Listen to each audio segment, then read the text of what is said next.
Bonjour à tous et bienvenue dans notre émission consacrée à l'USAP, l'équipe des 100 et or de Perpignan qui évolue en top 14. Au sommaire de cette émission, on va revenir sur le match à domicile de la 5e journée où les Catalans recevaient le Stade Français. Hugo, force est de constater que c'est une véritable catastrophe ce début de saison. Oui, t'as déjà tout résumé. 5e défaite en 5 matchs pour l'USAP. Une performance catastrophique, il n'y a pas eu grand chose à se mettre sous la dent. Mais ouais, c'est vrai qu'en termes de résultats, c'est un zéro pointé. Jamais depuis sa remontée en 2021, l'USAP n'avait gagné aucun de ses 5 premiers matchs, encore moins avec 0 points, avec 3 réceptions à Aimé Giral. Donc c'est vrai que comptablement, c'est assez compliqué, surtout que les équipes de devant gagnent. Montauban est juste 2 points devant, mais tout le reste du championnat est à 10 points minimum. Après 5 matchs, c'est déjà énorme.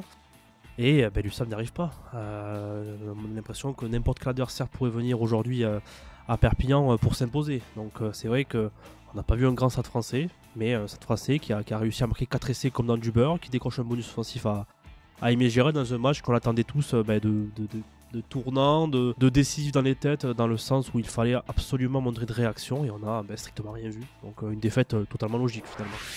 Même pas une petite chose à retenir sur la prestation de l'USAP. Peut-être les 5 premières minutes de la seconde période, où l'USAP a joué au rugby, on va dire. Théo Fornet qui a réussi à faire une percée pour aller offrir l'essai à Rico Bouliroy, puis Maxime Granaille sur le coup d'envoi, presque qui traverse tout le terrain à lui tout seul. Mais c'est pas suffisant. On n'a rien vu. La touche était improductive, la mêlée catastrophique, la défense, n'en parlons pas. Il n'y a vraiment pas beaucoup de choses à quoi se raccrocher. Et c'est vrai que ça devient assez compliqué comptablement. Oui. Alors Hugo, le programme ne sera pas facile pour les Catalans puisqu'ils vont se déplacer dès la fin de semaine à Lyon. Ensuite, ils vont recevoir l'UBB et le déplacement à Montauban, qui est le concurrent direct, tu le disais, pour l'accès à ce match. On n'est pas loin d'enterrer presque tous les espoirs catalans si ça venait à mal se passer. Ouais, parce qu'on se disait déjà avant le match contre Paris, si tu perds samedi face au Stade Français, quand c'est que tu vas gagner? Donc effectivement, quand on voit en plus les 2 prochains adversaires de l'USAP, Lyon et Bordeaux, qui se sont affrontés samedi soir à Chabannes-Delmas, on se dit c'est peut-être pas là que l'USAP va s'imposer. Malheureusement, au bout d'un moment, il ne faut pas juste compter gagner à Montauban. Sinon, avec une seule victoire, tu ne te maintiendras pas en top 14. Donc c'est vrai que c'est une vision assez pessimiste finalement, mais qui est plutôt obligatoire. Parce qu'aujourd'hui, quand on voit le fond de jeu de l'USAP, il n'y a pas grand-chose. Donc comment espérer aller décrocher des points à Lyon et battre l'Union Bordeaux, qui certes n'est pas bon à l'extérieur cette saison, mais qui va arriver avec Mathieu Jalibert, Biel Biarré, De Porter et compagnie. C'est vrai que c'est assez compliqué à se dire que l'USAP va pouvoir s'imposer dans les 2 prochaines semaines avant justement ce fameux choc entre guillemets à Montauban. Alors du coup, depuis plusieurs semaines, le staff il est remis en cause. On avait des bruits de couloir ce week-end, c'est désormais officiel depuis quelques heures. David Marty et Gérald Bastide, c'est fini. Ça y est, l'USAP l'a annoncé sur les coups de 13h30 ce lundi. Une information qui avait été un peu préparée, on va dire, dans la matinée de ce lundi, parce que David Marty avait publié une story Instagram avec une phrase qui laissait entendre qu'il se retirait du club. Ça n'a pas été facile parce que la journée de dimanche a été plutôt longue en termes de négociations. David Marty avait présenté sa démission. Franck Azema n'était pas forcément partisan de tout ça. Donc c'est vrai que c'était un peu statu quo finalement dimanche soir, et finalement ça a été lundi matin que tout a bougé. Les dernières réunions ont été décisives entre les différentes parties, et du coup c'est David Marty, l'entraîneur en chef, et Gérald Bastide, qui était en place depuis 2019, l'entraîneur de la défense et des skills de l'USAP, qui ont décidé de se retirer pour le bien du club, comme a annoncé l'USAP dans un communiqué. Donc a priori pour l'instant, Franck Azema va continuer avec Mathieu Cidre et Nicolas Mas, tous les 3. Après, est-ce que l'USAP va se renforcer avec un nouvel entraîneur? C'est possible. Pour l'instant, il n'y a pas eu de communication en ce sens officiellement. Mais voilà. Pour terminer ce bloc de 4 matchs, l'USAP devrait continuer avec ses 3 entraîneurs.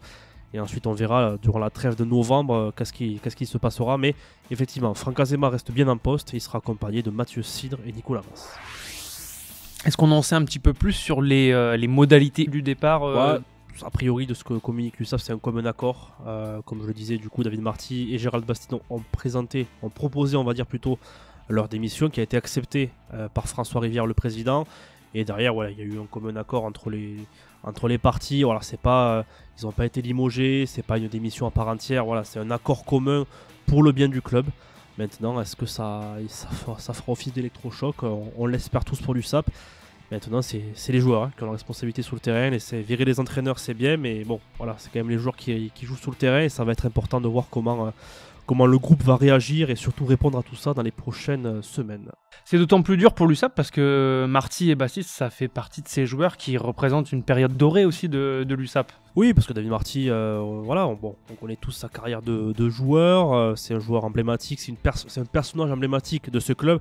Donc c'est vrai que c'est une fin un peu triste pour lui, même si c'est finalement aujourd'hui, depuis plusieurs semaines, même depuis plusieurs mois, on a vu que le jeu offensif de l'USAP n'était pas au mieux. Ils ont marqué très très peu d'essais la saison dernière. Là c'est pareil, il n'y a pas eu beaucoup de points inscrits depuis le début de saison. Donc c'est vrai que David Marty est un peu dans le viseur entre guillemets des supporters, mais bon, comme il disait en conférence de presse, lui il en a l'habitude, donc ça lui changeait pas forcément la vie. Mais c'est vrai qu'il a peut-être ressenti que c'était le moment pour lui de se retirer, de laisser la place à quelqu'un d'autre. Alors pour l'instant personne, mais il a peut-être senti que c'était le moment de partir de l'USAP. En tout cas, c'est vrai qu'on va voir comment tout ça va maintenant se passer, comment tout le monde va réagir à cette annonce, parce qu'il ne faut pas oublier quand même que tout le monde, tout ce groupe, tous ces gens-là, ce sont des humains, et il y a quand même des liens qui se sont faits entre joueurs et staff, et forcément, ça peut avoir des conséquences derrière. Espérons que le levier psychologique fonctionne, on reverra ça à Lyon, et on en reparlera très vite en tout cas, Hugo. Rendez-vous dans 4 jours à Lyon.